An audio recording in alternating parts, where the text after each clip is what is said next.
नमस्कार. मी विकास आंत्रे. मुद्द्याची गोष्ट हा माझा YouTube चॅनल गेली काही महिने तुम्ही पाहतायत, त्याला ॲप्रिशिएट करतायत. ज्या चुका झाल्या त्या चुका पण सांगतायत आणि या सगळ्या 2.5 महिन्याच्या प्रवासात 28 दिवसातच मुद्द्याची गोष्ट मॉनिटाईज झाला. आता YouTubeवर होणं, YouTubeवर चॅनल सुरू करणं, सुरू झालेलं चॅनल मॉनिटाईज होणं, ही सगळी एक प्रक्रिया आहे. YouTubeच्या कामकाजाचा तो एक भाग आहे. परंतु हे सगळं करताना अनेकांच्या मनात प्रश्न असतात, की चॅनल मॉनिटाईज व्हायचे काय निकष आहेत किंवा तो किती दिवसात होतो? त्यासाठी काय करावं लागतं? या सगळ्या प्रश्नांची उत्तरं आम्ही आज या व्हिडिओतून देणार आहोत. माझ्याबरोबर माझा मित्र रवी भागवत पण आलेला आहे. रवी नमस्कार. हॅलो विकास. येस. तर खरं मुद्द्याची गोष्ट मॉनिटाईज होण्यामध्ये ज्या बॅक जी टीम आहे, टीम म्हणजे फार थोडे लोक आहेत, जे माझे गुणविशर आहेत. तर त्याच्यामध्ये रवी हा माझा मित्र, चित्रकार, पत्रकार आणि सोशल मीडियाचं खूप चांगलं ज्ञान असलेला, जाण असलेला रवी माझ्या बरोबर होता. त्यामुळे खरं तर ही लढाई अत्यंत सोपी झाली. तर रवी आपल्याला जे काही आज प्रेक्षकांना शेअर करायचंय किंवा जे काही सांगायचंय ते सांगण्यापूर्वी मुद्द्याची गोष्टच्या मॉनिटायझेशनची एक गोष्ट आहे ती आपल्याला आज ही शेअर गोष्ट करायची. शेअर केल्यामुळे मला वाटतं हे जे सगळे युट्यूबर्स आहेत, हम्म, म्हणजे आपण तर आता सुरुवातीलाच या क्षेत्रात उतरलो बरोबर. आणि आपल्यापूर्वी लाखो, हजारो, अरबो, करोडो युट्यूबर्स आहेत जे आज युट्यूबच्या क्षेत्रात प्रावीण्य मिळवलंय, भरपूर मोठं काम करतायत. परंतु जे खरंच नवीन आहेत आणि जे हम्म, आपल्यासारख्या सर्वसाधारण बॅकग्राऊंड मधून हम्म, येतात, हम्म, असे जे युट्यूबर ज्यांना युट्यूबमध्ये सक्सेस व्हायचं त्यांच्यासाठी कदाचित हा माइलस्टोन ठरेल. हम्म, हम्म, आपला जो मुद्द्याची गोष्ट आहे, जे चॅनल सुरू झालं. मित्रांनो खरंच सांगतो, कधी-कधी आम्ही असे पण व्हिडिओ बघितले अनेक लोकांचे, की ज्यांना फर्स्ट अर्निंग म्हणा किंवा मॉनिटायझेशन होण्यासाठी 1-1 वर्ष लागले. हम्म, हम्म, हम्म. आणि तुम्हाला सांगताना खरंच आनंद वाटेल. आम्ही हे YouTube चॅनल सुरू केलं. 22व्या दिवशी आमचं पहिलं मॉनिटायझेशनचे जे क्रायटेरिया असतो, हम्म, हम्म. 1000 सबस्क्रायबर आणि 4 तासांचा वॉच टाईम. 4,000 sorry, sorry. 4,000 तासांचा तासांचा वॉच वॉच टाईम. टाइम. हा फक्त 22 दिवसात कंप्लीट केला. नाही, मुद्दा कसा आहे, की त्यातली जी गोष्ट आहे, मुद्द्याची गोष्ट मॉनिटाईज होण्याची, ती गोष्ट सगळ्यात महत्वाची मला आठवते आणि सांगूशी पण वाटते ती. मित्रांनो, ही गोष्ट आधी क्लिअर करतो, की आम्ही जी धडपड करतोय, त्यातला मी वजा करा. आम्हाला आमचं मोठेपण कुठलंच सांगायचं नाही. Correct, correct. आम्हाला जे शेअर करायचंय, हे फक्त सगळ्यांना त्याच्यातून काहीतरी शिकायला मिळेल. शिकायला मिळेल. तर तुमच्या मनातले काही प्रश्न जे आहेत, की तुम्हाला युट्यूबर व्हायचं, चॅनल सुरू करायचं, ते त्याची उत्तरं तुम्हाला मिळू शकतील. ऍक्च्युली काय असतं का, कुठली पण गोष्ट सुरू करताना पहिली गोष्ट म्हणजे ना, त्याचं होमवर्क क्लिअर पाहिजे. रवीच्या मदतीने YouTube साठी मी पण नवीन होतो, की YouTubeचा प्लॅटफॉर्म गाणे ऐकण्यापुरताच खरं तर माहितीच होता. कारमध्ये प्रवासाला निघालं, की ते गाणं लावून द्यायचं YouTubeचं आणि मनोरंजन म्हणून आपण त्याचं करायचं. हा बस त्याच्या पण उत्तर. अलीकडच्या काळात ज्यावेळेस म्हणजे खरं तर हे कोरोनापासून सुरू झालं. हम्म, लॉकडाऊनमध्ये बरेच लोक घरी होते हम्म, आणि त्यांना अर्निंगचं एक साधन म्हणून YouTube मिळालं बरोबर, आणि तेव्हापासून लोक एक प्रोफेशन म्हणून YouTubeकडे बघायला लागले. बरोबर. म्हणजे मी सुद्धा स्वतः सुरुवातीला काही चॅनल्स केले, ते बंद पडले. म्हणजे हम्म, हम्म, हम्म. तेच सांगणार आहे पुढे जाऊन, की हे हम्म. चॅनल बंद का पडतात आणि मॉनिटाईज हम्म, का हम्म, नाही होत? हम्म. याचं कारण आहे सातत्य. म्हणजे विकासने जे चॅनल सुरू केलं मुद्द्याची गोष्ट, त्यात इतकं क्लिअरली सातत्य ठेवलं. म्हणजे समजा हम्म, हम्म. त्याचा एक व्हिडिओ आहे, रविवारी पडतो. त्याचा सकाळी 9ला तो अपलोड करत असतो. त्याचं नाव आहे व्हॉइस ऑफ अहिल्यानगर, बरोबर? ते आणि कार्यक्रम गुरुवारी पडतो, त्याला analysis चा. अॅनालिसिसचा असतो. मग ते हम्म. राजकीय असेल, शैक्षणिक असेल, आरोग्य किंवा कुठल्याही विषयात तो फक्त त्याचं विश्लेषण करतो. असे 2 व्हिडिओ तो म्हणजे अगदी एकदम म्हणजे एक गंमत म्हणून सांगतो तुम्हाला. हम्म. म्हणजे सातत्याच्या बाबतीत मध्यंतरी एक दिवस त्याचा ॲक्सिडेंट झाला होता. म्हणजे डॉक्टर चोथानी यांचा एक चॅनलवर तुम्ही जाऊन व्हिडिओ बघू शकता, तो चॅनलला. त्यांचं मुलाखत. मुलाखत आम्ही घेतली त्या म्हणजे पॉडकास्ट टाइपच आहे ते. तर त्याची एडिटिंग करायची होती बिफोर वन डे, म्हणजे गुरुवारच्या ऐवजी बुधवारी करायची होती आम्हाला आणि त्याच दिवशी विकासचा छोटासा ॲक्सिडेंट झाला. तर त्याला घरी जाऊन डॉक्टरांनी 20 दिवसाचा आराम करायला लावला. पण तो पठ्ठ्या गेला नाही घरी. तो स्टुडिओत आलो आम्ही. त्याने काही करून म्हणे आज आपल्याला व्हिडिओ करायचा आणि तो टाकायचा.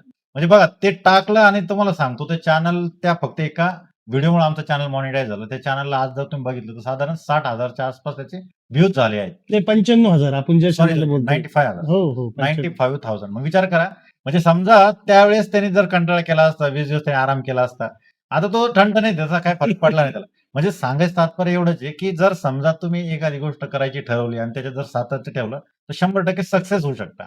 नाही, काय आहे, रवी तू सांगतोय ती भूमिका अत्यंत बरोबर आहे. आपण माध्यमात काम करतो, घड्याळाच्या शेड्यूलनुसार काम करतो. हं. तर त्यामुळे एक ती घड्याळाची शिस्त पाळणं आणि वेळेला ती गोष्ट होणं, ते परफेक्शन ऑलरेडी आयुष्यात होतं. हं. आणि ते ऍक्सिडेंट गाडीवरून पडणं हे काही माझ्यासाठी नवीन नाही. हा. त्यामुळे ते समजा ठीक आहे, ते त्या दिवशी तो ऍक्सिडेंट झाला, पण मला ऍक्च्युली हे तुझंच वाक्य होतं की विकास, जर सातत्य असेल तरच तुझा ऑडियन्स सिरियस राहील. आणि ऍक्च्युली प्रामाणिकपणे सांगतो की ज्या दिवशी आम्ही स्वतःनी सरांचा इंटरव्ह्यू एडिट केला, म्हणजे माझ्या अक्षरशः पायाला प्रचंड वेदना होत होत्या, तरी पण मी ठरवलं होतं की आज परमेश्वराने किंवा नियतीने आपली आज परीक्षा पाहायचं ठरवलंय करेक्ट की करेक्ट. तू आज ही जे चॅलेंज, हे चॅलेंज स्वीकारतो का आणि तुझ्या सातत्य ठेवतो का. म्हणजे मला असं वाटलं होतं की क्षणभर एक तर लिगामेंट तुटलेला असावा किंवा गुडघ्याला जास्त फ्रॅक्चर असावा, परंतु तरी पण मी ठरवलं की अशा अवस्थेत आपण व्हिडिओ शूट त्याचा फायदा केला. झालाच आज शेवटी. काही फायदा जो झाला ना, तो खरा या व्हिडिओचा मर्म आहे किंवा आत्मा आहे. म्हणजे तो व्हिडिओ पडेपर्यंत 150 सबस्क्रायबर होते आणि साधारणतः वॉच टाइम आपला अवघा 12 तासांचा होता. करेक्ट. म्हणजे आणि 12 तास आणि कुठे 4,000 तास. 4,000 तास. म्हणजे त्या एक व्हिडिओ मुद्द्याची गोष्टसाठी टर्निंग पॉइंट ठरला. आणि जी काही युट्यूबची पहिली पायरी असते का जी पास होणं अनेकांना जमत नाही. रवी, तू आत्ताच सांगितलं की म्हणजे तू स्वतः पण अनेक वेळा धडपड केली. नाही पण मित्रांनो, मी यश एक नाही गोष्ट म्हणजे आता हे आपण गप्पा मारतोय, आलं. पण याच्यातून काही मित्रांना माहिती पण मिळावी म्हणून हम्म. एक थोडं जरा आणखी टेक्निकल गोष्टी याच्यात समजून. सांग. ज्यावेळेस मला पण चॅनल सुरू करायचं होतं किंवा विकासचं करायचं होतं, आम्ही तर खूप व्हिडिओज बघितले. जसं तुम्ही पण आता जे इच्छुक आहेत नवीन हम्म. युट्यूबर, ते पण व्हिडिओ बघत असतील, तर मी थोडक्यात समरी करून सांगतो की 1,000 सबस्क्रायबर आणि 4,000 तासांचा वॉच टाइम येस. हे तर आहेच. पण तुमचं युट्यूब चॅनल रँक मध्ये येण्यासाठी त्याच्यासाठी काही महत्वाच्या गोष्टी असतात, त्या अशा मी जे व्हिडिओ बघून ज्या आम्ही हे केलेल्या आहे, तर तुमचं चॅनल कुठल्या तरी एका विषयाला वाहिलेलं पाहिजे. म्हणजे समजा आता बऱ्याचदा काय होतं, एखाद्याने मुलीच्या गॅदरिंगचं गाणं टाकलं, तर त्याला खूप व्ह्यूज मिळाले, मग त्याला वाटतं आता हे चॅनल आपलं चांगलं चालू आहे. मग तो मध्येच कुठेतरी एखादं कुत्र्याचं विवळणं टाकतो किंवा एखादं चित्रपटाचं गाणं टाकतो किंवा तर तसं न करता त्यांनी काय होतं, समजा एखादा व्हिडिओ त्यांनी बघितला व्ह्युअर्सनी तुमच्या, आणि त्यांना काय वाटतं, अरे ह्या टॉपिकवर हा माणूस व्हिडिओ करतो, हा छान आहे, आपले असे टॉपिक आपल्याला आवडतो, मग तो सबस्क्राईब करतो आणि मग तो व्हिडिओची वाट पाहतो. तर समजा तुम्ही 4 दिवसांनी दुसऱ्याच कुठल्या तरी विषयाचं काही टाकलं, समजा गाणंच टाकलं मध्ये किंवा काहीतरी विनोदच टाकलं, तर त्याला ते अपेक्षित नसतं. होतं ना, अरे नाही राव, पण हे तर आपण याच्यासाठी याचं चॅनल सबस्क्राईब केलं नव्हतं, दुसरीकडे चाललंय गाडी घेऊन, मग तो त्या गाडीतून उतरून जातो. थोडक्यात काय सांगायचं, ती कन्सेप्ट क्लिअर पाहिजे, त्याचं क्लासिफिकेशन पाहिजे, वर्गीकरण पाहिजे. आणि त्याच्यानुसार तुम्ही जर पुढे गेले तर तुम्ही सक्सेस होऊ शकता. त्याच्यासोबत तुम्हाला एसईओ म्हणजे सर्च इंजिन ऑप्टिमायझेशन, तर ते जर केलं तर ते कसं करायचं, ते तुम्ही युट्यूबला भरपूर व्हिडिओ होते, तुम्ही गुगलला जा किंवा आता ती एआय ला तुम्ही विचारू शकता की त्याच्यासाठी हॅशटॅग्स असतात, टॅग्स असतात, त्याच्यानंतर कीवर्ड्स असतात, त्याचं डिस्क्रिप्शन आहे, या सगळ्या गोष्टी तुम्ही करायच्या आहेत. त्याच्यासोबत व्हिडिओमध्ये तुम्ही कार्ड टाकू शकता, त्याच्यानंतर पॉइंट टाकू शकता, कुठं कुठं काय काय करायचं. ह्याच्यामुळे काय होतं, तुमचा जो व्ह्यूअर आहे तो प्रत्येक गोष्टीचं वर्गीकरण त्याला स्पष्ट दिसतं, कुठं काय सर्च करायचं, कुठं काय बघायचं. या सगळ्या गोष्टी जर त्याला गेल्या व्यवस्थित प्रॉपर, तर तो आणखी चांगल्या प्रकारे त्याच्यात इन्व्हॉल्व होतो. आणि व्ह्युअर्सचा विषय आला म्हणून एक सांगावंसं वाटतं की मित्रांनो, आपलं कसं असतं की समजा चॅनल असेल तर चॅनलचा एक वर्ग ठरलेला आहे, सॅटेलाइट चॅनलचा. वृत्तपत्र असेल तर त्याचा एक वर्ग ठरलेला आहे. परंतु सोशल मीडियाचा युट्यूब हा असा प्लॅटफॉर्म आहे की त्याला स्काय, म्हणजे त्याच्या तुमचा व्ह्युअर्स सिलिकॉन व्हॅलीतून तुम्हाला बघू राहिला, ज्याला मराठी समजती तो, की नांदेड मधल्या एखाद्या शेताच्या बांधावरून पाहू राहिला, की उस्मानाबाद मध्ये एखाद्या टपरीवर बसलेला आहे, धाराशिव मध्ये तिथून पाहू राहिला, हे तुम्ही इमॅजिन करू शकत नाही. आणि प्रश्न असा आहे की रवी सर, जी आपली वारंवार चर्चा होती की युट्यूब वर जास्त काय पाहिलं जातं. माझा जो काही आम्ही दोघांनी जो काही अभ्यास केलाय किंवा आमची दोघांची जी काही युट्यूबच्या माध्यमात आल्यानंतरची निरीक्षण आहे, त्यातलं सगळ्यात महत्वाचं निरीक्षण मी शेअर करू इच्छितो की मला असं वाटतं की युट्यूबवर 2च गोष्टी पाहिल्या जातात, एक टोकाची नकारात्मकता आणि एक टोकाची सकारात्मकता. मधलं जे आहे ना मित्रांनो, ते मधल्यासाठी युट्यूबरचे व्ह्युअर्स नाहीयेत.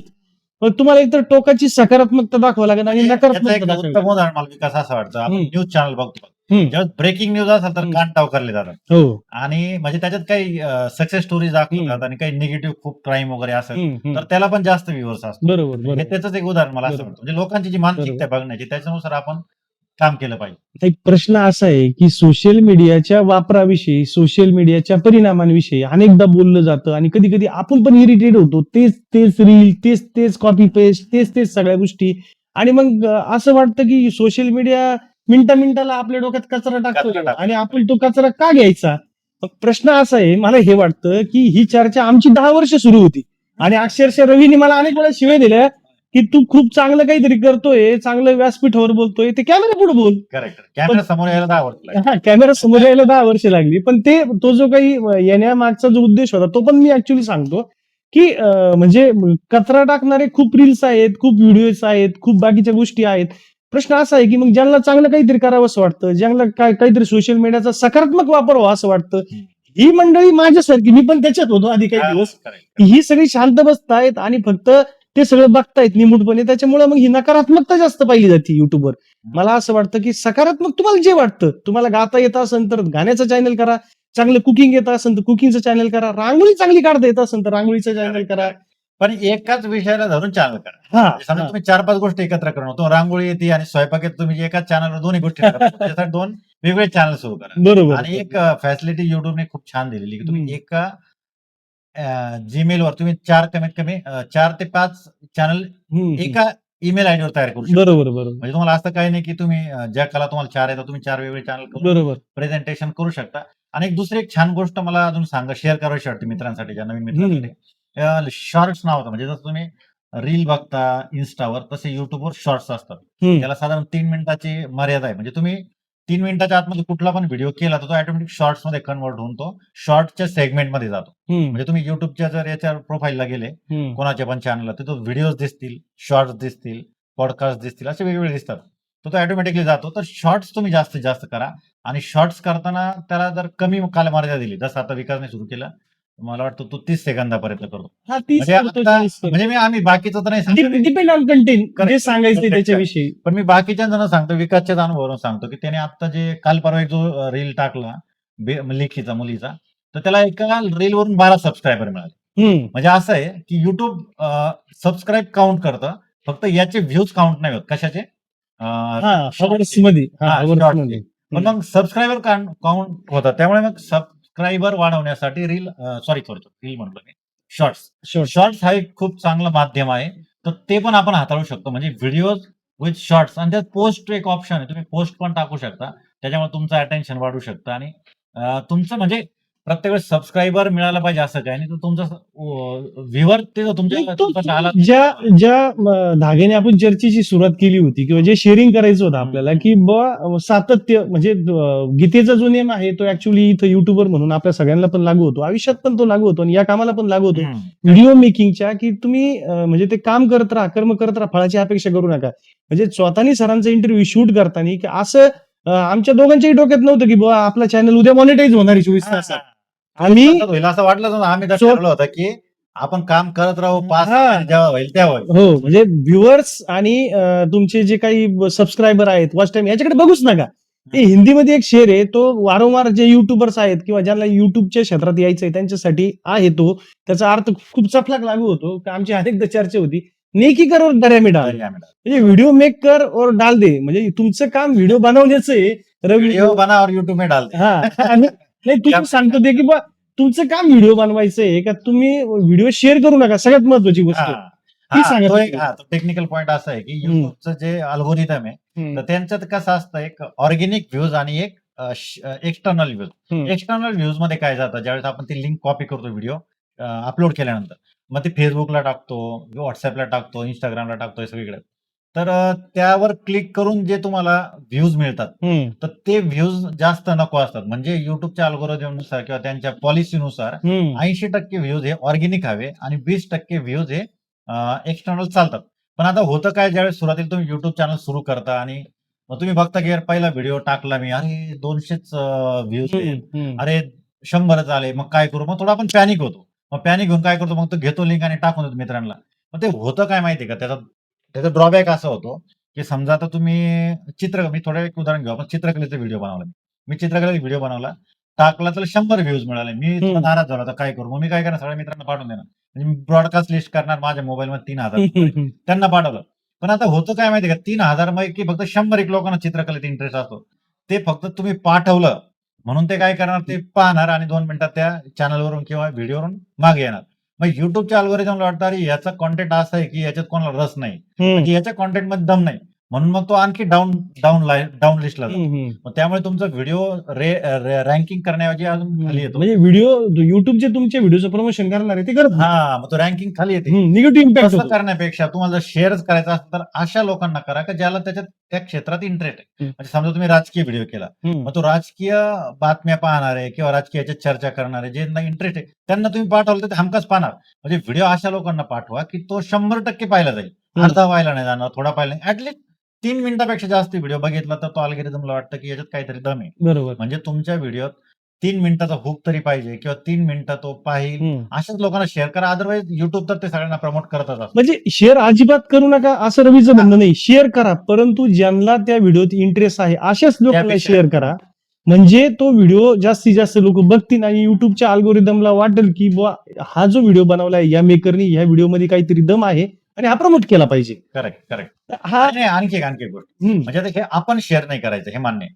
पण आता काय होतं बऱ्याचदा युट्यूबने तुम्ही म्हणाल की युट्यूबने शेअरचं बटन का दिलेलं आहे? बरोबर. समजा आपले जे व्ह्युअर्स आहे, आपले जे सबस्क्रायबर आहे, तुझा एखादा विषय आहे, तो आवडला त्यांना, तर त्यांना असं वाटतं की कोणाला सांगून कोणाला दाखवू. तर त्यांनी शेअर केलं चालतं, तो ऑटोमॅटिक होतो. महत्वाची गोष्ट. अल्गोरिदमला हे कळतं का हा आयपी ऍड्रेस कोणाचा. आता हे एखादा व्ह्युअर कोल्हापूरचा आहे, एखादा मुंबईचा आहे, एखादा साताऱ्याचा आहे, तो तिकडे गेला तर त्याला कळतं की हा जो युट्यूबर आहे याचा इथला आयपी ऍड्रेस नाही. त्यामुळे तो त्या अल्गोरिदम त्या एक्सटर्नल मध्ये न धरता तो ऑर्गॅनिक मध्ये जातो, त्याचा फायदा होतो 100%. बरोबर.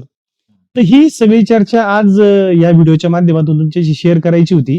आणि सगळ्यात महत्वाचं मला असं वाटतं की ज्या पद्धतीचे आता चॅनल मॉनिटाईज होणं म्हणजे फार काही मोठी गोष्ट नाहीये, परंतु युट्यूबचे जे काही बायलॉज आहेत त्याच्यामध्ये जी पहिली यशाची पायरी आहे किंवा पहिला जो टप्पा आहे तो टप्पाच अनेक वेळा पार होत नाही आणि मग अनेकांना तो अर्धवट नैराश्य येतं आणि मग ते तो चॅनल किंवा व्हिडिओ मेकिंगची कन्सेप्ट आहे ती सोडून देतात. तर ही सगळं त्याच्यामधलं डीप नॉलेज आम्ही जे धडपड करून मिळवलं, अनुभवातून मिळवलं. आणखी एक गोष्ट मी क्लिअर करतो सगळ्यांसाठी, की हे जे आम्ही काय ज्ञान मिळवलं हे सगळं युट्यूब बघून आणि स्वतःच्या अनुभवातून मिळवलं. म्हणजे हे काय फायनल नाहीये. याच्यात कसं आहे, युट्यूब दर महिन्याला म्हणा, दर वर्षाला नवीन नॉर्म्स बदलत असतात, बरेच नियमात बदलत असतात. तुम्ही म्हणाल की अरे यांनी सांगितलं आपण तसंच करू, तसं न करता किंवा आमच्या सगळा विश्वास न ठेवता तुम्ही स्वतः अभ्यास करा, व्हिडिओज बघा, किंवा तुम्ही युट्यूबला जाऊन गुगलला जाऊन नॉर्म्स सर्च करा, त्याचे नियम सर्च करा, त्याच्यानुसार काम करा. नॉर्म्स इंग्रजीमध्ये असतात, ते कॉपी करून कन्वर्ट गुगल मराठीला जाऊन कन्वर्ट करा. जर इंग्रजीचा कोणाचा प्रॉब्लेम असेल तर ते समजून घ्या डोळसपणे. असते फार काय अवघड. हा नाही, पण तरी पण समजा कोणाची अडचण असेल तर ते डोळसपणे समजून घ्या. आणि ह्या व्हिडिओच्या माध्यमातून तोच समारोपाला जाताना ही चर्चा समाप्त करताना तीच गोष्ट सांगू इच्छितो की प्रत्येकाला असं वाटतं की मग चॅनल मॉनिटाईज झाला, मग डॉलरमध्ये पैसे येतील, सगळ्या गोष्टी होतील. ते सगळं करण्यासाठी युट्यूब 100 ने 200% बांधिले प्रत्येक युट्यूबरशी. त्याच्यात कुठल्याही प्रकारची चिटिंग होणार नाही, कुठल्याही प्रकारचं आपल्या मराठी भाषेत मापात ताप होणार नाही. प्रश्न असा आहे की तुमचे एफर्ट्स तेवढे 100% आहेत. तुमच्या प्रयत्नांवर यश अवलंबून आहे, तुमच्या सातत्यावर तुमचं. म्हणजे आता मॉनिटाईज झालं आणि अनेक मित्रांनी मला विचारलं मग आता कधी डॉलर येणार. ती फार व्ह्युअर्स त्याच्यासाठी प्रचंड. म्हणजे एक म्हण पण आहे मराठीत, तुम्ही पैशाच्या मागे पळू नका, तुम्ही लक्ष्मीच्या मागे पळू नका, तुम्ही सरस्वतीच्या मागे जा, लक्ष्मी ऑटोमॅटिक मागे. तुम्ही काम, तुमची जी कला आहे त्याला जर तुम्ही वाहिलं तर ऑटोमॅटिक लक्ष्मी मागे येते. आणि अजून सोप्या शब्दात सांगायचं झालं ना की आपल्या अनेकांना ती आयडिओलॉजी माहिती तरी पण सांगतो की 99% आपले लागतात, 1% परमेश्वराचा लागतो. मला वाटतं युट्यूब पैसे देणार आहे का, युट्यूब आपल्याला डॉलर देणार आहे का, डझंट मॅटर. प्रश्न हा आहे की तुम्ही त्या पात्रतेचे व्हा. म्हणजे आपल्याला वाटतं की काय माझे व्हिडिओ आता 10,000 चालू राहिला, 20,000 चालू राहिला, पण मग तो लाखात कधी जाईल, कोटीत कधी जाईल, ते डझंट मॅटर आहे. की तुमची जी व्हिडिओ मेकिंगची पात्रता आहे ती वैश्विक, मला काय वाटतं की मराठी भाषा पण आपली वैश्विक आहे, अभिजातीला दर्जा मिळाला आहे. ती जेव्हा वैश्विक तुमचा व्हिडिओ मेकिंगची पात्रता आहे किंवा त्याचा जो दर्जा आहे, तुमचा विषय त्या तोडीचा असला तर जगभरात तो पाहिला जाईल असं. आणि आता तर युट्यूबने ते ट्रान्सलेशनचा पण ऑप्शन काढलेला आहे. म्हणजे जगातले कुठले पण लोक तुमचे ते खाली सबटायटल मराठी भाषेचा व्हिडिओ पार दक्षिण आफ्रिकेत पाहिलं जाईल, ब्राझीलला पाहिलं जाईल किंवा इंडोनेशियात पाहिलं जाईल. तसं काय स्काईज लिमिट आहे, त्यामुळे तुम्ही सगळ्या गोष्टी करू शकता. मी अर्थशास्त्राचा विद्यार्थी आहे, पीएचडी स्कॉलर आहे, त्यामुळं म्हणजे आमची अनेकदा ज्यावेळेस चर्चा होती त्यावेळेस म्हणजे प्रत्येक चित्र विशेषतः ऍबस्ट्रॅक्ट पेंटिंग जे आहे तुमचा जो फॉर्मॅट आहे चित्रकलेचा, की अमूर्त कला जी असते चित्राची, का त्याच्यामध्ये चित्रकार त्याच्या आविष्कारातून ते साकारत असतो. तसं मला असं वाटतं कुठल्याही विषयावर व्हिडिओ बनवा, पण तो व्हिडिओ बनवताना रिसर्च आधी करा. म्हणजे आधी ज्ञान उपलब्ध आहे ना, तुम्ही ज्या विषयावर सर, बोलणार आहात, सांगणार आणि आहात, काय होतं समोरच्याला पण अपूर्ण माहिती जाण्यापेक्षा आपण व्यवस्थित माहिती दिली ते कधी पण चांगली. तुमचं शेअर त्याच्यात टाका आणि तो जर शेअर 99% असेल तर 1% परमेश्वर सुद्धा त्याचा 1% टाकायला मजबूर होईल. चॅनल मॉनिटाईज काय ते बरोबर व्ह्युअर्स आहे. आणि म्हणजे याच्यावर एक गोष्ट मगाशी आपण समारोप करता करता खूप लांब आला होता. नाही, ठीक पण आहे, तरी हरकत काही नाही. गोष्टी आठवत आहेत मला, हं, की आता तुझं सांगितलं विषयाचं. समजा बऱ्याचदा असं वाटतं, की आता कुठला विषय घेऊन आपण YouTube चॅनल सुरू करूयात. हं, तर हजारो विषय ऑलरेडी लोकांनी घेतलेले असतात. पण एक गोष्ट यांनी खूप छान सांगितली, हं, की समजा आता मग आपण एक गोष्ट लक्षात घेऊ. आता एक बॉम्बस्फोट झाला. हं, बॉम्बस्फोटावर तुम्हाला व्हिडिओ हं, करायचा आहे. हं, आणि तुम्ही बघाल, की YouTubeवर याच्यावर तर कमीत कमी 500 व्हिडिओ ऑलरेडी आलेले आहेत. हं, पण जर समजा तुमचा रिसर्च चांगला असला, तुम्ही जास्त गोष्टीचा अभ्यास केला आणि त्याची मांडणी तुमच्या भाषेत केली आणि ती भाषा, ती हं, रचना, ती मांडणी जर लोकांना आवडली, तर ते 500 व्हिडिओ बाजूला राहतील आणि तुमचा व्हिडिओ सुद्धा व्हायरल होऊ शकतो. हं, हं, हं, म्हणजे असं बंधन नाही. कारण तुम्ही हं. सगळे विषय जरी ऑलरेडी YouTubeवर असले, तर तुम्ही तोच विषय घेऊन पुन्हा नव्याने चांगल्या प्रकारे ते करू शकता, बरोबर. असं मला वाटतं. जाता जाता या सगळ्या चर्चेचं सार एकाच वाक्यात, जीवन का आने वाला हर पल एक नई उम्मीद लेके आता है अपने सपनों के प्रति, अपने टार्गेट के प्रति. मग आता सुरुवात करायला वाट कशाची बघता? धन्यवाद. सुरुवात करा. Thank you.